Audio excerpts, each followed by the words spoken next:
Good evening, and welcome to another episode of Voices Beneath the Waves. My guest this month is Bonnie Toth. We had a little bit of a change up. Our guest, Lynn Funkhauser, is going to be joining us in December, but I wanted to welcome Bonnie Toth to the podcast. Hey, Bonnie. Hi, Stephanie. Welcome to the podcast. Thank you. It's good to be here. Thank you for taking the time to be with us. And I wanted to take a minute to read a little bit of your bio and then get into all of the questions. Okay. As creative director and owner of Bonnie Toth Advertising and Design, you bring over 40 years of experience in raising awareness and creating brand imaging through graphics, positioning, design, and promotion. Your talents are beyond. I've seen so much of your work, and I'm amazed by it. Bonnie's enthusiasm for marine exploration and diving and furthering opportunities for women play a more prominent role in the industry and its history. And this is why she has devoted so much of her time and expertise over the years to giving back. For the last decade, you have donated countless of hours behind the scenes to promote growth and raise awareness for such organizations as the Women Divers Hall of Fame, the Academy of Underwater Arts and Sciences, and the HDS Santa Barbara Underwater Film Festival. You've done an amazing amount in your career, and you truly are somebody that gives and gives and gives and never asks. So this is my opportunity to ask you all the questions and to shine a light on everything that you've done, because I think your voice is through your art and you have helped a tremendous amount of people. So welcome. And I have my first question. Okay, so you went from big agencies and corporate accounts to your own show and ultimately focusing on ocean diving and nonprofit clientele. What made you decide to make a shift? I made that shift because I didn't take up diving until I was in college. I took a college scuba diving course, and I really got into it and I loved it. And plus, after college, I met my husband, Doug, who at the time worked at Scuba Pro. He was a design engineer, and we were diving all the time and just seeing the underwater world and knowing that there's so many people that don't really know about it or see it or understand it. I wanted to be able to use my talents, because I feel like I'm blessed with the graphic talent I have, to be able to promote that more and to further, the ocean marine life world and get the message out there to everyone.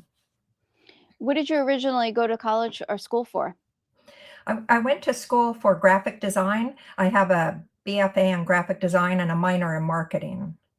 Oh, nice. And before I went to college, I actually was in the Air Force for 4 years, and I worked as an illustrator in the Air Force. And I totally loved it, but I wanted to go to college, and I got the GI Bill because when I was in the Air Force, it was right at the end of the Vietnam War. I'm that old.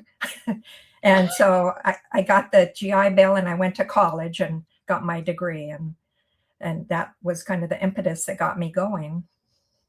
That was actually going to be one of my questions. So you're an illustrator in the Air Force. This was after Vietnam. What was going through your mind at that time? Was it, this is a college track I need to do? Were you thinking of re-enlisting? Where was your mind at during that point? I would have loved to have stayed in the Air Force. I loved my time in the Air Force, but the position I was in the graphic shop, and by the time I got out of the Air Force, I was running the graphic shop, but it was an enlisted position. And if I would have gone to college, then I would have been an officer, and I couldn't have worked in the graphic shop. So I got out of the Air Force, and actually was in the Air National Guard for a couple more years after that, but I only did that for a few more years. And plus, while I was in the Air Force, I had taken up skydiving. And I made 207 jumps while I was in the Air Force. And when I came back to California, I was in North Carolina during most of my time in the Air Force. And when I came back to California, I hung up my parachute and took up scuba diving.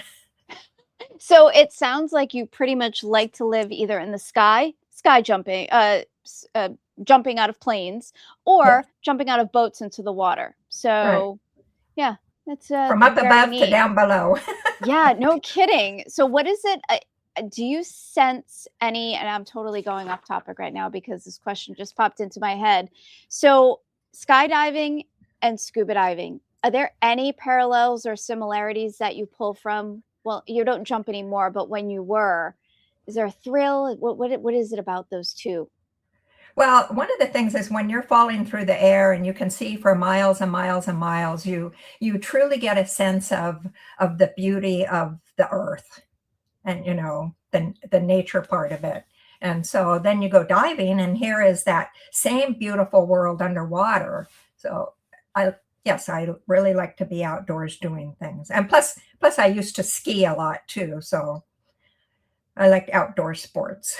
Sounds like it. Well, you're in California, so it's a beautiful Yeah. place to be outside. Yes. We're in Florida, so I mean, being outside 24/7, but there's just something I would agree with you about nature and being in it. I find it soothing. Yes. Yep. Yep, yep. Okay. So you you have a history with the Women Divers Hall of Fame. You've been a part of it since the early days. You're a class of 2007, correct? Yes. Okay. So that's 15 years on the board. You've been a chair, a president, a treasurer, a trustee, and you're still the person behind the scenes. You do all of our graphics, anything in print or visual, it is you. Um, how would you describe the journey? I mean, you've seen it since pretty much its infancy, and I'm a newbie to the organization, so I know it as it stands today. So going back, what has that journey been like? I actually got onto the board in 2005, 2 years before I even got in, because somehow I got an application to apply to be on the board. And I had seen the graphics that the Women Divers Hall of Fame was using, and I thought they could use a little help. And so I applied to be on the board. And I think the first year or the first 2 years, I didn't get in because people didn't know who I was. The people in the Women Divers Hall of Fame didn't know who I was. But then somebody dropped off the board. And so Hillary, because she said that, the vote was pretty close, she said, let's bring Bonnie on and we can use her talents. And so I got right to work in 2005, updating graphics and doing what I could for the organization, because that's the thing. I feel like I'm blessed with this talent and I want to give back. I want to do what I can to help other people look good. And you truly do an amazing job. And the giving back part, we that this month's speaker was supposed to be Lynn Funkhauser, but she had some construction issues going on in her residence, and I literally called you 5 days ago and said, "Can you help me?" And so true to your word, I mean, you didn't even hesitate. So that behind the scenes and that wanting to help is noted by many of us. So thank you for making the organization look good. Um, okay, so under under your leadership and the leadership of many women in WDHOF, the scholarship and training grant program grew from just 5 awards in 2004 to 61 in 2026. I know you've had firsthand experience in the scholarships and grants. What has that trajectory been like? I know you're a champion of it and you sponsor one as well. So As can you you walk me do. through that? As I do, I know. Walk me through it. What has that been like? This is one of the things that I love the most about our organization is our scholarship and training grant program, and now our mentorship program as well. It's like the giving back and paying it forward speaks so much to my heart. It's just, Mhm. I think that to me, that is the most fabulous thing that we do. And to see it grow each year exponentially, the numbers has been just unbelievable. I mean, this year we hit over $1 million in awards that Yes. we've given to 761 individuals in Mhm. 24 years. So, I mean, we definitely have a lot to be proud of, but we still have, this is ongoing. And so we still need people to step up and do what they can to help. And even just the reviews, especially now that we have so many scholarships and training grants. Shirley Pomponi has been our figurehead for the scholarship and training grant program, and she needs people to help her review the applications and score them. And it's a big process. It's a huge process, but it is so worth it. And to see what these young women and men do with their awards. Yes, it is people who may not know the awards are also open to, some of them are open to men. Mhm. And it is just so incredible to see what they plan to do with it, and then their follow through on what they do. And then to see some of those individuals go on to become professionals in the dive industry themselves. And the biggest thing is I hope that they have learned to, once they get to a point where they're successful, that they pay it forward, that, this Yes. is an ongoing process. But yes, I think what we're doing is fantastic. I would agree, and the amount of time, effort, and planning that goes into it is tremendous. So, getting to peek behind the scenes is really it's stunning what kind of a well-oiled machine is based solely on volunteers. So it truly is a giving back type scenario. Yeah. Okay, so you've worked for years to create to raise awareness and create brand image for many entities. I mean, you've worked, I believe, Scuba Pro, um, Sea Underwater Imaging, Sequest, Aqualung, Moby's Parkway, Dive Gear. I mean, you've done a lot of imaging and branding for these companies, but it's for women's contributions to diving as well. So there's branding and imaging in there. How has the visibility of women in the imagery, stories, and leadership of the industry changed since you started? I mean, you started in the industry a while ago. Um, what has that been like with the imagery and brand for women? Have you noted anything, any Oh, patterns? absolutely, absolutely. In the first years, it was like the only gear you could find was basically for men, and you just had to try and find something that fit you. Or you could pay for a custom wetsuit, which I did early on and have it made just for you. But Mhm. yeah, the gear was designed for men, and I was taught too, if you're a girl and you're a diver, you have to take care of your own gear and, haul your own gear to the boat and back and hold it on the boat. And so over the years, it's great to see the number of women increase. I'm online in a group called Scuba Women, and I just love that Facebook page because there's so many young women that are on in that group, and they talk about their experiences and they ask questions about dive sites and where to go and about gear and about you know female issues. It's really wonderful to see the breadth of women that are now in the sport, and not just going diving with their boyfriend or their husband, but women going off on their own and accomplishing incredible things. It's really amazing. You've trained teams, supervised art departments. I mean, you've worked in the Air Force. Now, mentors and young creators and divers.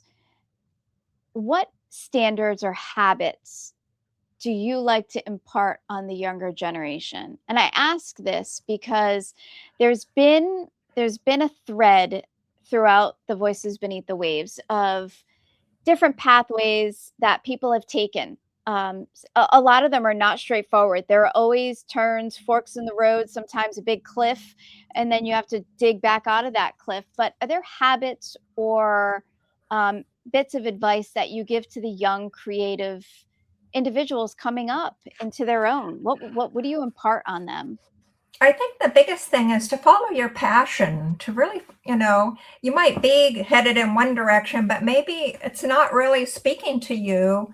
and you have something else in mind, don't be afraid to go and try something different, or to basically, with the mentorship, to ask somebody who is older and has more experience, to ask them for some direction and help and guidance. And at least I know in the Women Divers Hall of Fame, all of our members are more than willing to share their knowledge and expertise and guidance. And all anyone has to do is ask, and we're there. So I hope that people are taking advantage of that.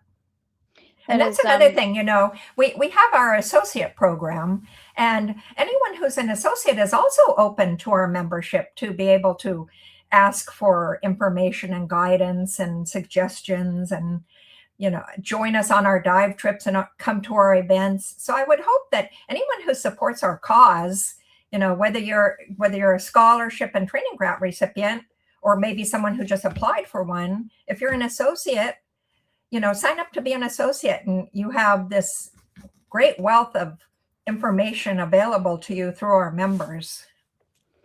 Speaking of mentorship, during your career, are there any mentors that stand out to you that you had? Well, I know in school I had a couple. My one art teacher, Mrs. Mason, I remember her, and that was like probably 50 years ago, who kind of set me on the path and gave me the skills and the drive, and some of the passion that I have today to move forward and do what I do. So she made an impact on you, obviously. What about her was inspirational to you? Just her demeanor. She was very low key and basically let us do what we were good at. Sometimes you have people that want to micromanage and tell you how to do everything and make you do it this way and that way. And she gave you the guidance, but let you then do your own thing. And so that would be something I would tell young people too, is if you're somewhere in a job or a position where somebody is micromanaging you or not letting you do what you're good at, maybe it's time for you to move into a different direction, or find someone who can give you some guidance to help you, move in a different direction. But don't be afraid to take that step. It sometimes can be a very scary step, but it's sometimes quite necessary, and it's eye-opening, I have found, to step outside of that very comfortable space that you tend to be in. That was like when I went from the agency world into my own business. That was kind of a scary step. Here I had the clients came to the agency and they gave me the work to do, and then I left the agency and it was like, where's my clients? I had to build up my client base, but that didn't take long because I was passionate about what I was doing. I had skill and I had training. I had learned at the agency level, so that carried over, and it didn't take long to build up a client base, and the clients stayed with me for years and years and years. That was actually going to be one of my questions is being a business owner can be difficult. It's sometimes feast or famine, and there's a different type of mindset. I'm speaking my terms, and my question to you is there a mindset that you had when you took that step? Did you have a plan? Did you research? Like, what was going through your mind when it was basically here the agency set your clients up for you to, I have to go hunt for this? What was going through your mind? I know you gave you touched on it, but would you mind diving a little bit deeper? What was going through your mind? A lot of it was learned by trial and error, because I'm not the best business person in the world, and being an artists aren't really good with numbers, and so it was kind of learning as I went. But if you're passionate, and you have to have the drive and the responsibility, you have to get up every morning. You have to get up, get dressed, go to work, whether your office is in another building or in your home. You have to have that focus to start your day and do what you need to do. And when I was young and I was first starting out on my own, I worked, 12, 16-hour days sometimes, because the client, especially on the weekend, the client would give you something that they wanted back on Monday so they could go have a weekend. And I had to work. I had to get it done because they expected that. So, but I did it. Work I did ethic. it. Yes.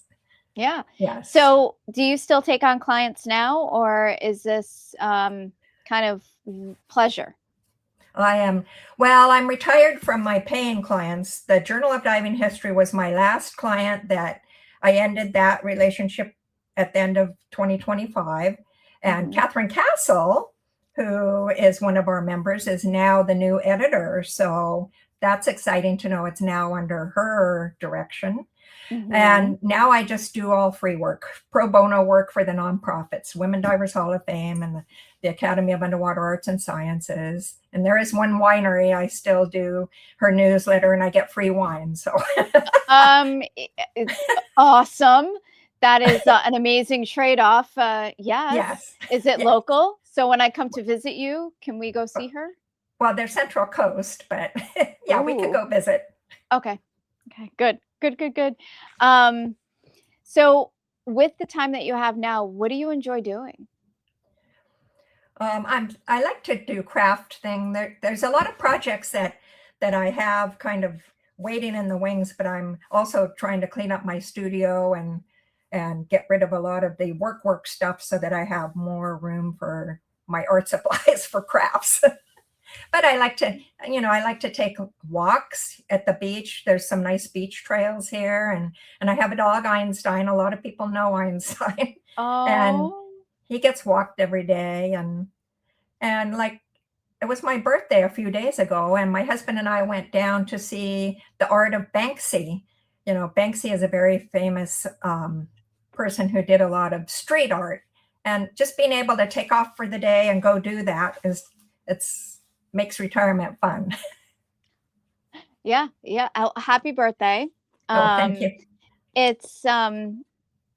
It's refreshing to see your spirit shine through what you do for your work, because I see it all the time, just because of the work that I do for WDHOF, the Women Divers Hall of Fame. But in researching this, I went through your catalog of stuff, and it's really truly stunning. And to see it through history is a different lens to put it on, because the tools that you have now are vastly different from what you had 30 years ago.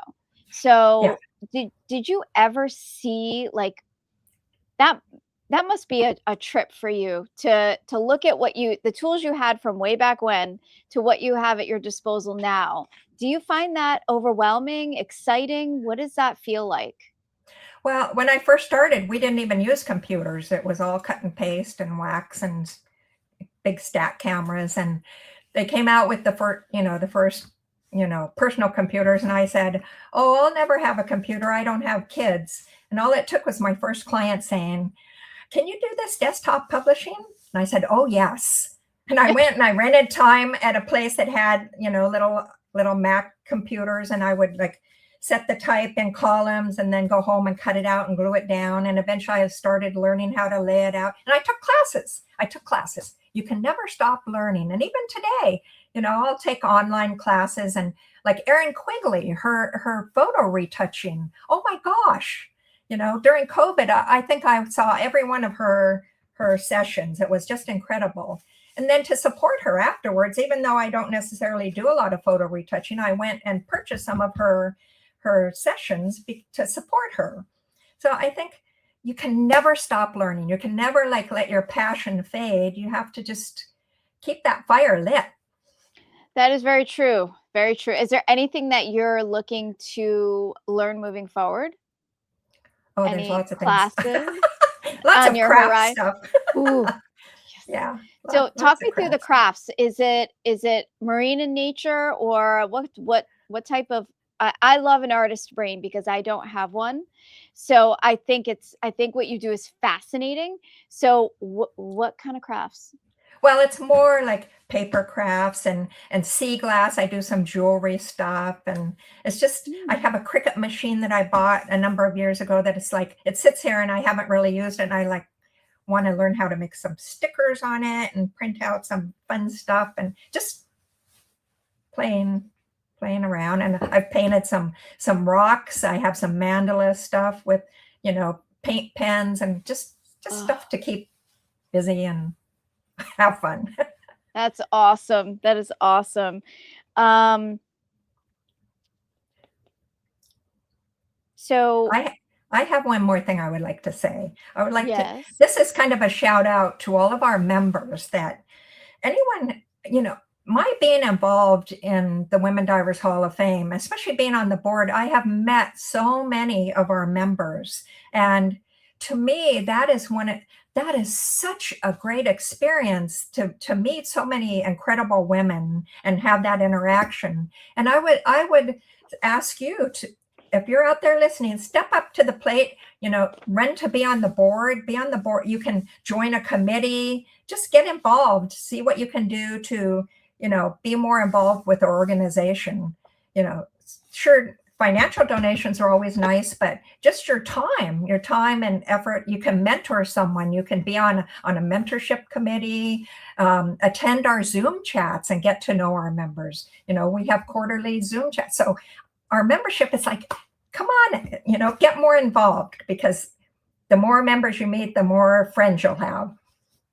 That's very true. And we do have some mentor panels coming up in April that is open to the associates. And those are well attended, and it's personal. It's not, it can be very intimate in nature when it comes to being able to ask maybe sensitive questions. And it's truly forming mentor and mentee relationships, which I think I found to be really rewarding as both a mentor and a mentee, because to your point, you can never stop learning. Yes. So that is a great point. And there's a question that I was hesitant to ask, but I'm just going to ask it. I've heard so when someone hears Hall of Fame, they might picture trophies and titles and egos. What do you think people misunderstand most about WDHOF, and what WDHOF actually does, and how would you love for listeners to see the organization? Well, I think that maybe people feel that we're unapproachable, that we're up on a pedestal or something, but we aren't. We're just normal people like everybody else. And we've accomplished probably more things in leadership capacities that have put us into the Hall of Fame. But we are also very, very giving, generous, kind people, and we're very approachable. And I would hope that more people would try to make an effort to get to know us better and support what we do, and just be our friends. There's this world is a crazy world we live in, and having more friendships and connections is really important. And I have really, it is refreshing for me, being in this industry as long as I have, to have found such a group. And I'm not really known to mince words. So I speak from the heart on this. And you and I have spoken briefly about this as well, where it's truly a friendship group. And there are egos everywhere, but I have yet to come across somebody that has been ego driven. It's all in the capacity of, how can I help you? Great to meet you. How can we work together to champion raising money, to champion scholarships, grants? It's the League of Extraordinary Gentlewomen is how I think of it. And for the associates, it's a way to join and be part of the team, the club. Yes. I found that to truly be refreshing and amazing in the diving industry, being in it for decades, to have such a camaraderie. So that is building off of what you said, making friends. Yes. And I Yep. would hope that, when people come to some of the different dive shows, that they come to our booth and introduce yourself and get to know us. And because we are a friendly group, and it's, we aren't just this little clique that nobody can get close to or know, or so. No, no. And there are all sorts of different things we do. Wine tours, which I was sad to have missed. And so have you been on, I have yet to be able to attend one of the WDHOF dive trips. Just my schedule can never seem to align. Have you been on some of them? I have been on a lot of them, not the more Tell me. recent ones, although I did go on the wine country tour, and that was fabulous. In fact, we had two associates who joined at the Long Beach Scuba Show last year just so that they could go on that trip. And they had the best time ever. And we loved having them in our group. And first we went to Dive for a Cure, that Diana Hollingshead puts on the day before the Yep. wine country tour started. And that was a great event too. But I've been on a number of the dive trips, and just being on the boat with our members and family and friends and associates, it's so much fun. So much fun. I recommend, people do that. It's just fantastic. And plus it raises money for scholarships and training grants at the same time. So it's a win-win. You're right. It is truly a win-win. Is there a favorite place that you've been that you would like to return to? I've been to Socorro like 6 or 7 times. I love Socorro. It takes 24 hours to get there on the boat, but once you're there, I saw a humpback mother and calf there. They stayed around our boat for 2 whole days. And that's one of my trip of a lifetime. That was like killer. That was really, really good. Yes. Wow. And I've been to Bikini where they did the atomic bomb testing, and to see all those ships in the lagoon and the history, that was also another trip of a lifetime. So That's amazing. Yeah. So and I know Faith Ortiz, who runs quite a bit of the trips. I think she's just getting back from Antarctica.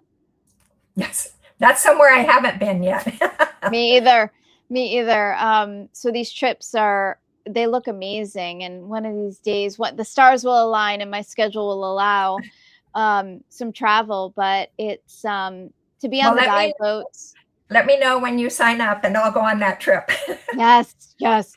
I'm hoping they do another land tour for the wine stuff too. So I'd love to do that. And I think it would be great to just get a chance to meet and chat and hang out and just do some bonding time. I think we live in a world where it's so fast paced and we've got to go, go, go.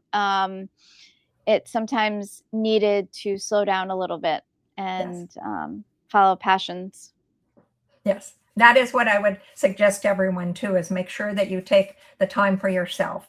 It's great to be doing everything for everybody else and be busy, busy, busy, but you still have to have time for you. I would agree. That's great advice. And I tend to give that out as well, but I tend to not follow it. So it's hard because you want to accomplish so much, you want to give, and but trying to refill the cup can sometimes feel weird. I don't know if that makes sense. It does. So but at the end of the day, people always say, is your cup half full or is it half empty? And I always say my cup's overflowing. It's overflowing. It's a great way to look at it. Yes, so I've been very blessed with the life I have. Oh, it's refreshing to have positivity. And I love these interviews because the people that are on these podcasts, they're positive. There's so much, they find the joy in things, even though sometimes it might not be, a bucket full of roses. There's always a way to find some joy and some positivity. So what does 2026 look like for you? What have you got lined up? I'm hoping that we can go to Italy. this last year was our 40th anniversary, and we were going to go to Italy. My father-in-law passed away, and we had to deal with all of that. So I'm hoping this fall we can put that trip together and go.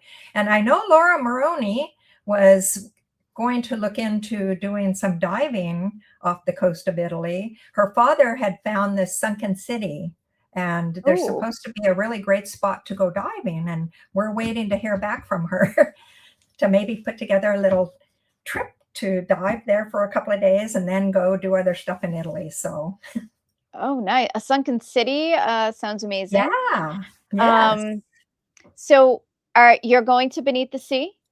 Yes, I am. I am, because this year Bobby Scully is the legend of the sea, and Love and her. I really want to be there to support her. And Mary Connolly is Diver of the Year for service, and Anna and Ned Deloche are also Divers of the Year, I think, for environment. So it's going to be a great time. It Yes. is. I'm sad to miss it, but Oh, please give my best to everybody.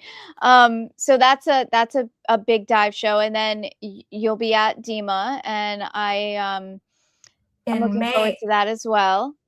May 30th and May 31st is the Long Beach Scuba Show.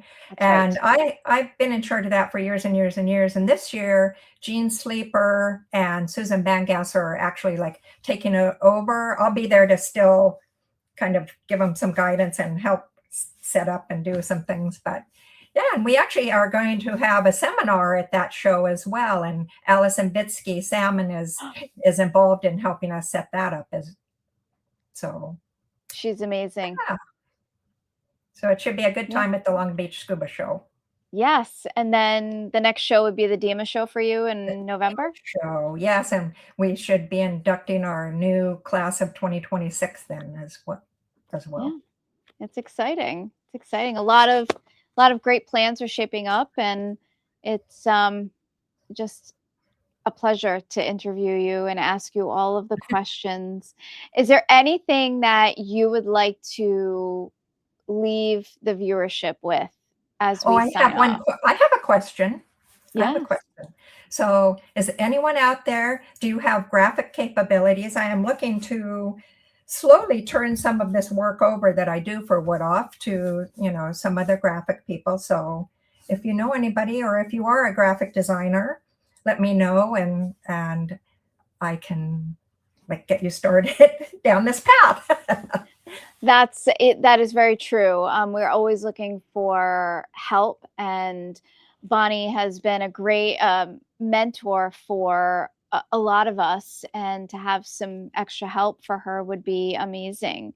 So Yes. that's a great shout shout out to the viewership. If you know somebody that's willing to donate some of their time and join part of our group, we would love to have them.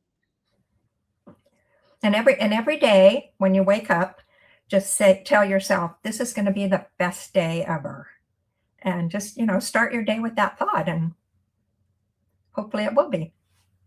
That is great advice, and it's sweet, and it's we need sweet and kind in this world We more than do. ever. So yes, it's I just feel warm and fuzzy, and I love asking you all the questions and learning about the skydiving, the the air, your time in the military, college, meeting your husband, all of the agencies, everything that you've done has been just a wonderful display of artistic talent, but also weaving business, mentorship, and giving back into that as well is truly an amazing thing to have accomplished. So kudos and congratulations to you.